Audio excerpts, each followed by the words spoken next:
ايه اللي حصل ده؟ الحب يتجلى في اقوى معانيه.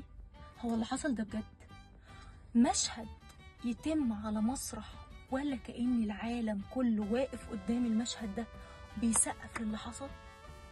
الرئيس الفرنسي والرئيس السيسي في خان الخليلي، حي الجمالية، أثر قديم مصر القديمة، كتفهم في كتف بعض، ايدهم في ايدين بعض، ماشيين جنب بعض في زيارة لخان الخليلي.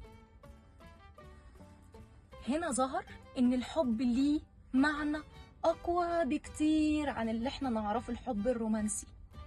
الحب ظهر ازاي؟ حب الفضول والاستكشاف، ان انا اروح مكان زي خان الخليلي والف فيه واخده جولة فيها. حب البساطة، حب التواصل، حب الاستكشاف والاستطلاع، ان انا امشي في وسط الناس واتصور معاهم واسلم عليهم واقول لهم ان انا جاي اشوفكم، جاي ازوركم، جاي ماليش اي حاجة غير ان انا اتبسط معاكم، افرح معاكم. بقيت ده طابع ان ناس كتير نزلت صور النهارده.